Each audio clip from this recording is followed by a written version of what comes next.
Welcome to From Stitches to Patterns. I'm Heather from Strings and Threads. In this series, we explore how to take the stitches you already know and turn them into beautiful, functional projects that you design yourself. I'll walk you through the thought process behind each piece, the math, the textures, the choices, so you can start thinking like a designer, not just a maker. We're starting simple, but each class we build on the last, helping you understand how stitch structure turns into pattern design. Whether you knit, crochet, or work Tunisian stitches, you'll find something here to inspire you. So grab your yarn, settle in, and let's turn stitches into patterns.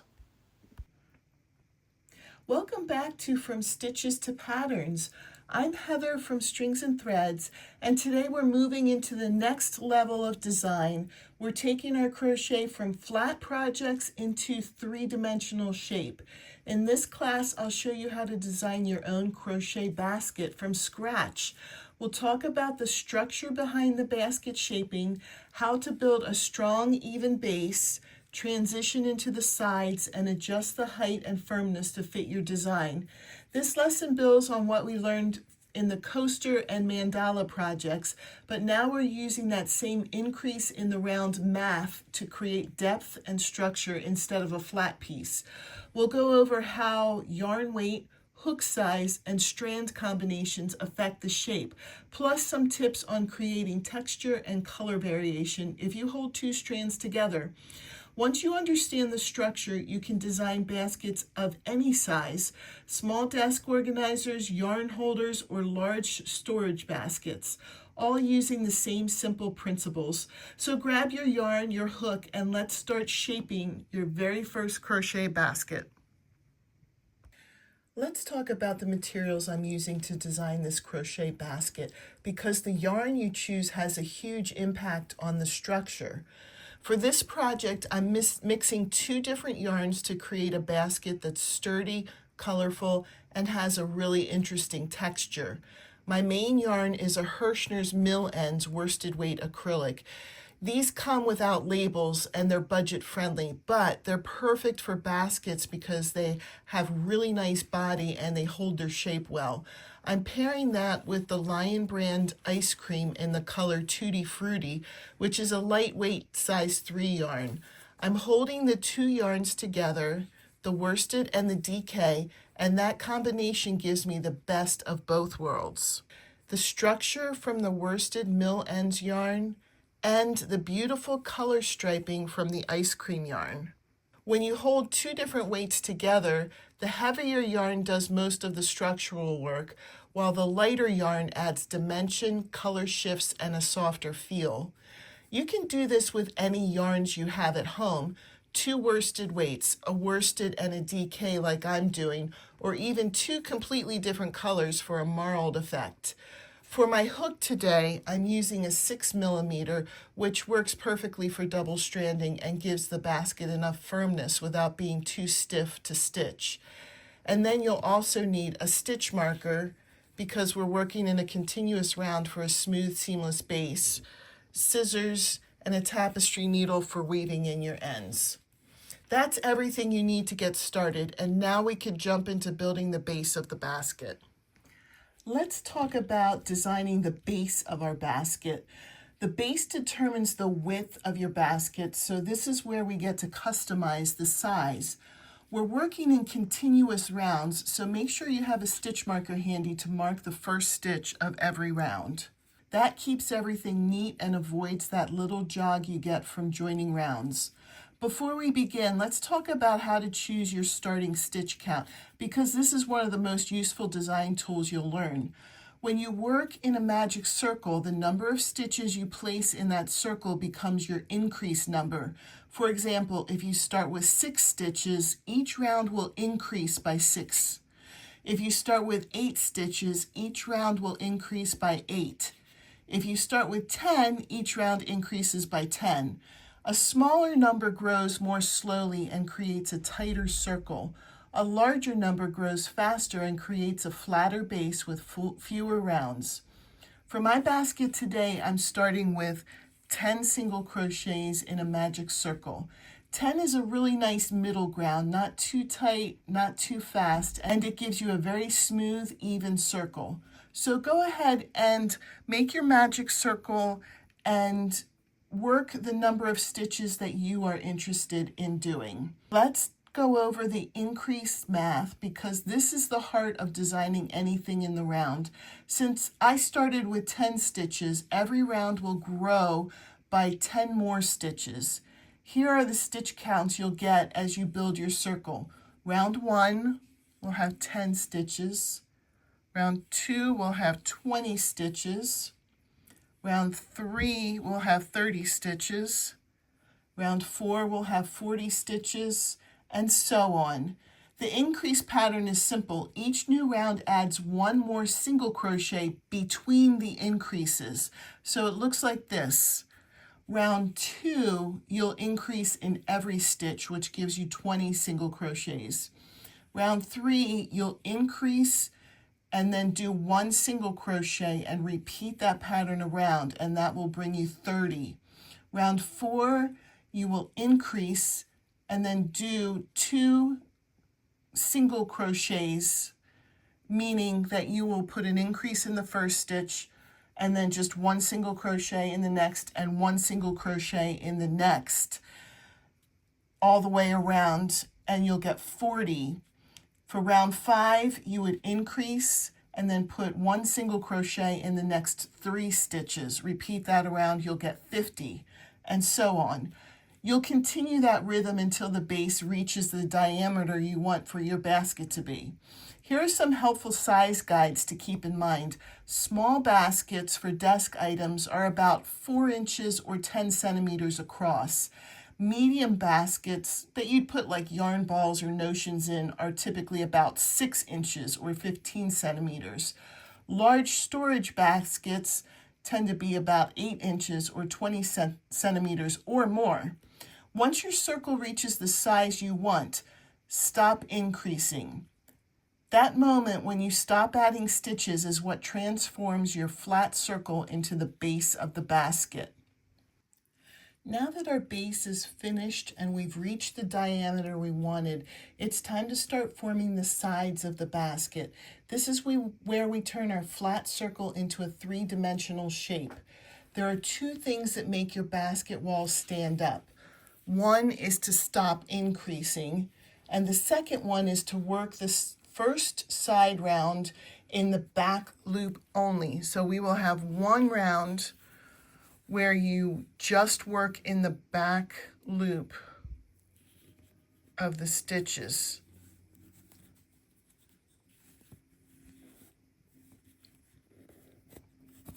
To get it to move upwards.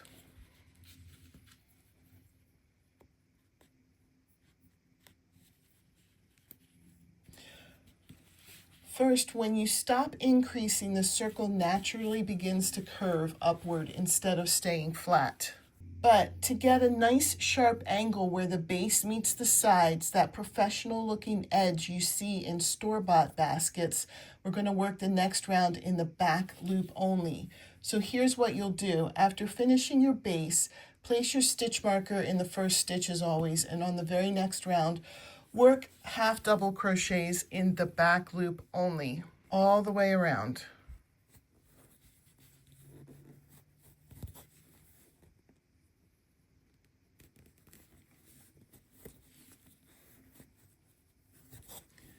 Working in the back loop only creates a firm ridge at the edge of the base, and that ridge forces the stitches to turn upward. It's the same technique used in structured crochet bags and amigurumi. After that round, you can return to working in both loops for the rest of the basket. For my basket, I'm working all of the walls in half double crochet, which gives a nice balance. It's tall enough to build height quickly, but still firm enough to hold its shape since we're using 2 strands of yarn. You can absolutely choose any stitch you want, and each stitch changes the character of the basket. Single crochets are the tightest, firmest stitch, best for very stiff edges and straight walls. Half double crochet, a little taller but still sturdy, great for everyday baskets with a smooth texture. Double crochet much taller, which creates a softer, more flexible basket. Textured stitches like post stitches or puff stitches can add amazing visual interest, but sometimes make the walls a bit softer unless you use a tight hook. The rule of thumb is shorter stitches equals sturdier structure, taller stitches equals softer walls. After that first back loop only round, all you do is continue working in your chosen stitch in a continuous round with no increases. Every round adds height and your basket will naturally grow upward. You can make a short, shallow basket, a medium height container, or a tall storage basket. It's completely up to you. Just keep working in continuous rounds, keep marking your first stitch, and your basket will take shape beautifully. Now that my basket is as tall as I want it, let's talk about handles, because this is where you can really customize your design and make the basket functional in your own way. There are several different types of crochet basket handles, and each one changes the look and feel of the finished piece. I'm going to show you the style I used in my basket, and then we'll walk you through a few other handle designs. The handles on my basket are cutout handles, sometimes called skip stitch handles. These are the simplest and most beginner friendly, but also the cleanest looking. You don't have to attach anything or sew anything. Let me show you how mine look here. I have it on the other side too.